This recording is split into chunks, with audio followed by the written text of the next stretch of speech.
Many of you would trade places with a black person in this society? Raise your hand. I don't know the answer to that. Well, it's yes or no. How many of you would do it? I know I wouldn't. I mean, I dated a Hispanic, very dark. No, I'm not talking about Hispanic. The question is, is, that I was going to have children. So I spent many years thinking of myself of having very dark-skinned children. question is, how many of you would be willing to trade places in this society with a black person? I think I would. Absolutely. Absolutely. No. Okay. I'm not saying there's not racism. Absolutely not. It's just saying I don't see it. Yeah, but you know how racist this country is. Not to the degree that you do. Oh, no, you will never know. You know, in this country, we created the criminalization of black people. And when your skin is seen as a weapon, you're never unarmed. And that's why black boys and men and women are dying in the street with their hands up.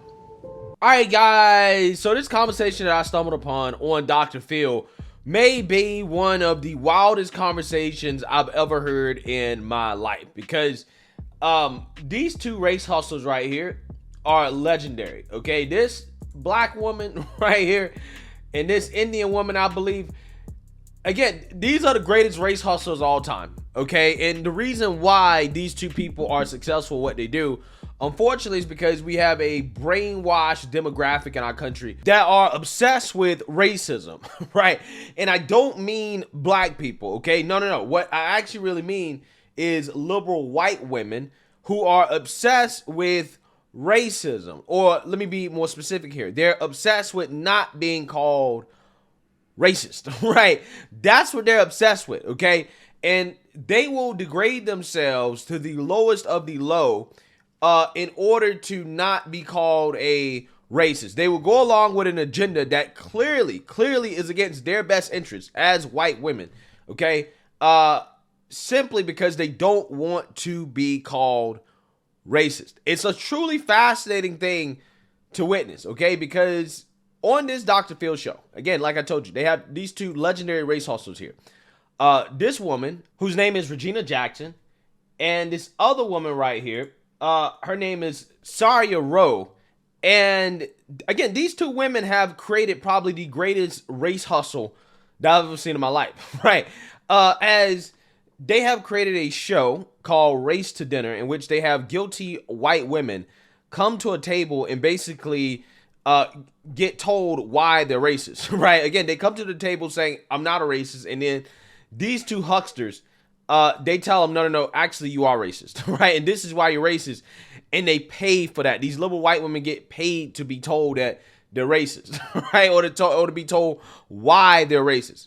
But what they don't understand is that no matter what they say, no matter what they do, they're always going to be called racist, because that's the grift, right? To make you feel guilty about being a racist so that you pay them to tell you why you're racist and how you can't be racist, but you can never not be racist because you're white, right? According to them. Even if you're a white woman who likes to get piped down with non-white DNA, you're still racist, right? You're still racist, and no matter how much non-white pipe you take, you can never not be racist, according to these people, on a shirt that is being sold on their website that reads like a nonprofit, okay? They have a community fund for guilty white Karens that want to donate. Otherwise, you need to pay $5,000 or up to $5,000 to sit down with these clowns and to be told that you're racist, right? And again, it's incredible. Our story is Saira ran for Congress back in 2018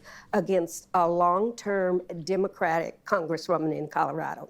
Her whole platform was anti-racism. So every time Saira would speak, white women would line up to talk to her, and what they wanted to say is, not me, I'm not racist. Now, again, if you guys are familiar with anti-racist ideology, aka anti-white ideology, basically it's just the ideology of, if you're not actively being anti-racist, aka being racist against white, then you are a racist, right? Basically, what they do is that they try to guilt trip white people who are in the middle, right? White people who are like, you know what? I'm not really concerned about racism. I'm not going to go out of my way to be racist to anybody, but I'm also not going to go out of my way to make sure I'm not being racist, right? So anti-racism tries to guilt trip those whites into basically joining the side of actively being racist against their own people, right? Actively being racist against whites and worshiping at the woke altar, right? That is what it tries to do, okay? By guilt tripping them into thinking that, no, it is racist to not care about this issue, right? It's racist to not always think about race, okay? That is what it does, okay? So naturally, you have a person that's running as a politician for office that is telling everybody that, hey, no, you're racist, right? You're racist if you don't agree with me. You're racist if you don't love me, right? You're racist if you don't want to worship me. Yeah, I mean, a lot of people are going to line up and try to prove that I'm not racist, okay? Which is apparently something that liberal white women are obsessed with. They have to be. For this grift right here that they have going to work.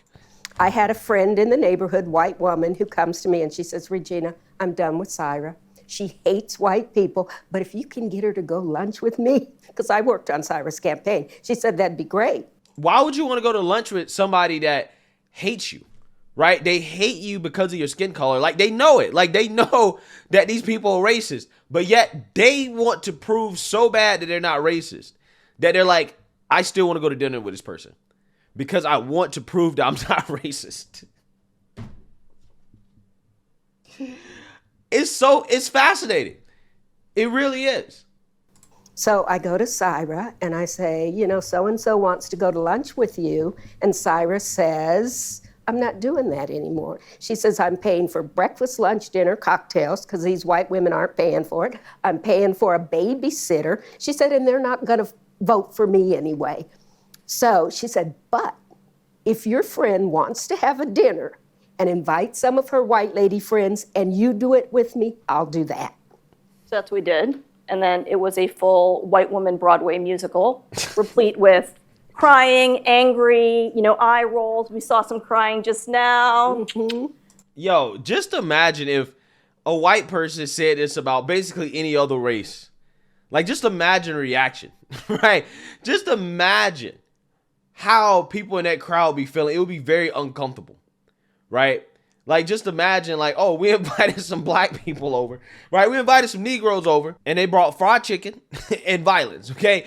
We almost had a shootout, okay?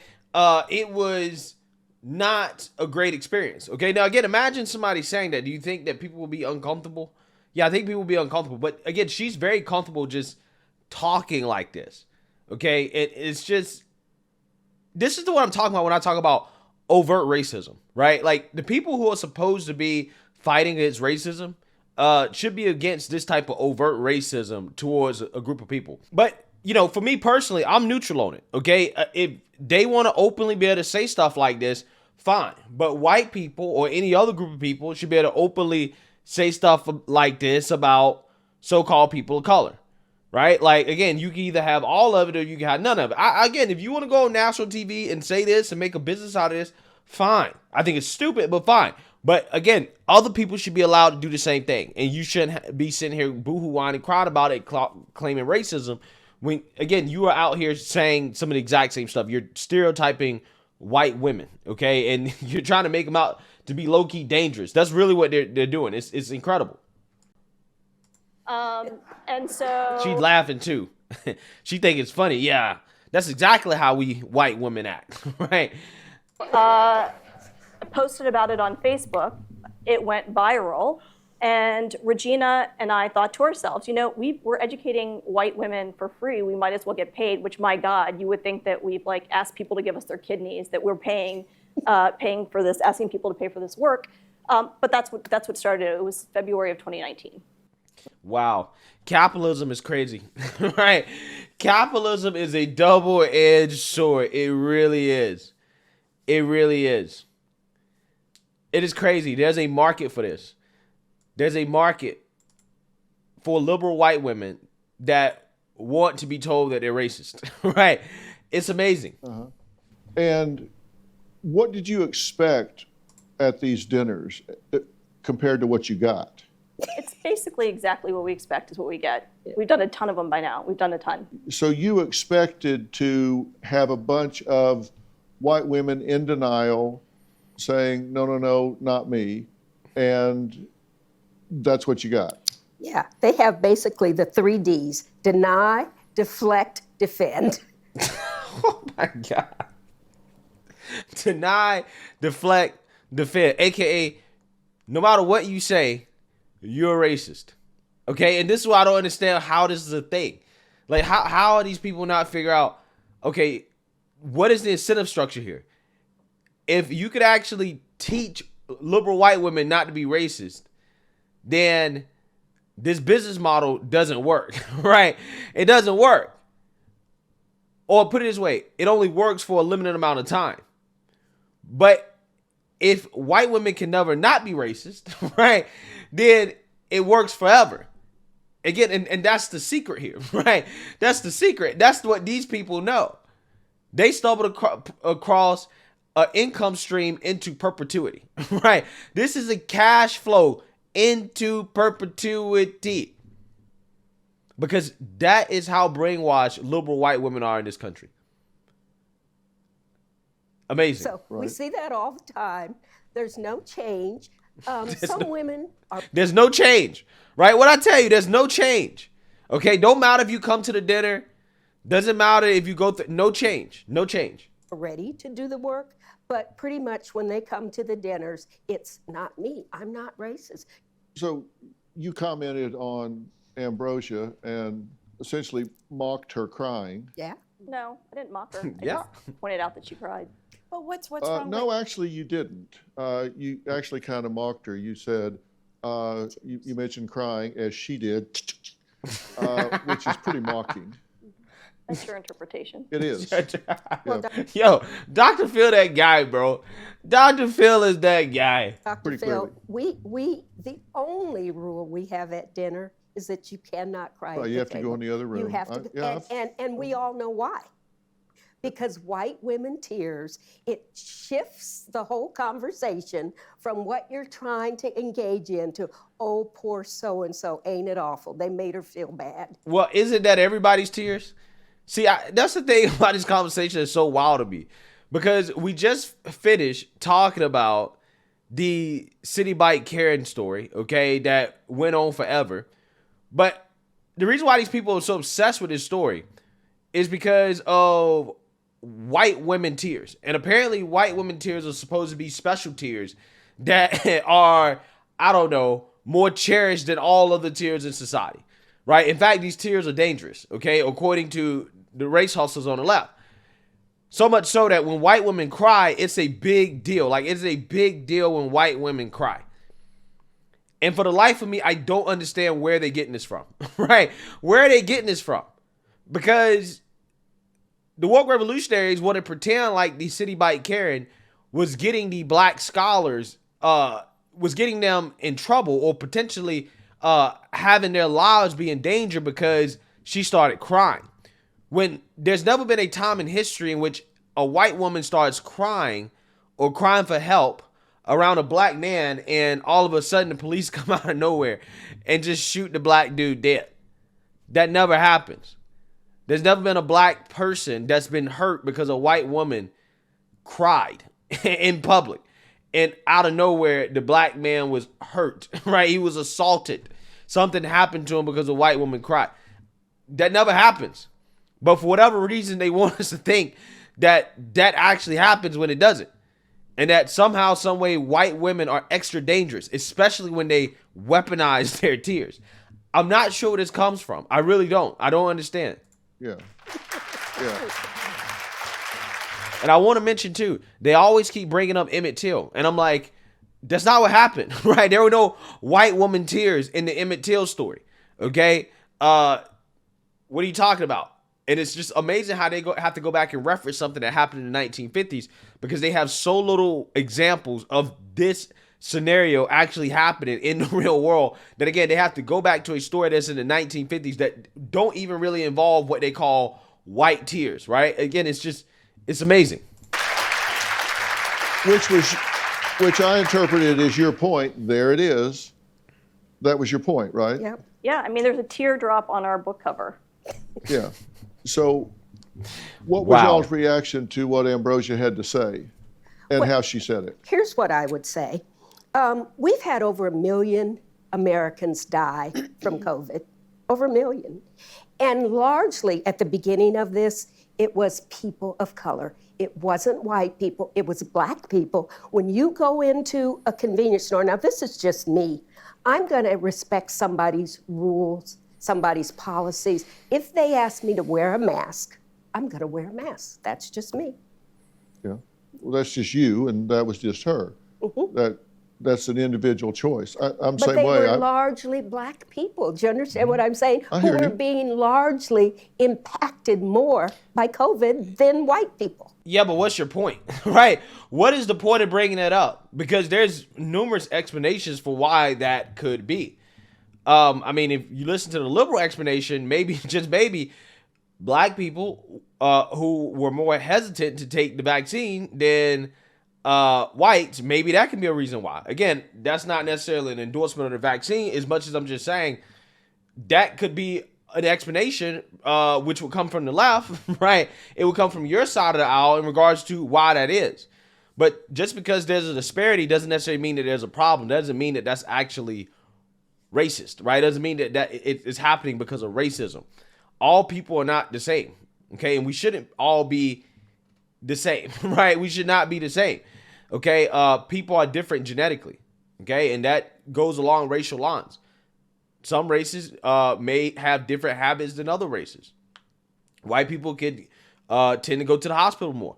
Black people could maybe ignore their symptoms more and just wait longer to go to the hospital. You don't know, okay? There's certain patterns of behaviors. There are a lot of different explanations for why there's a disparity in regards to anything between races. But you can't just default to, well, it must be racism because there's a disparity. Because they never talk about that when it comes to disparities that work in favor of so-called people of color, like in sports. Nobody ever asked, why is there a disparity in regards to white players and black players in the NFL or the NBA? Is it racism? It must be racism. Nobody ever asked that question, right? I mean, and you would sound really stupid if you did ask that question. But you could ask that question for any other thing in society and nobody will bat an eye and say, hey, maybe that's a stupid question, right? Again, it's amazing. Yeah, but it wasn't required, and they asked you to step outside, Yes. and that is a private business. Yes. Even though it sounds official because it's UPS, it is a private business, and they have a right Yes, they do. to serve you or not serve you. Do you have a story or a question for me? Yeah, so again, that was just amazing. I can't believe that a business like this exists. But again, this is woke capitalism here. I guess there's a large demand for telling white women that they're racist, right? And telling them how to not be racist. But again, the trick is that they will never not be racist because of their skin color, right? And this is why I think that white people in general, and black people too, right? I think black people need to start worrying about racism. White people need to start worrying about racism. Everybody needs to stop worrying about racism. And then maybe, just maybe, it won't be that big of a problem, right? Unless again, you have, again, overt forms of racism like this, you should definitely call that out because this is nonsense. Let me know what you guys think. Make sure you like, comment, and subscribe. Most importantly, share a black conservative perspective. Peace.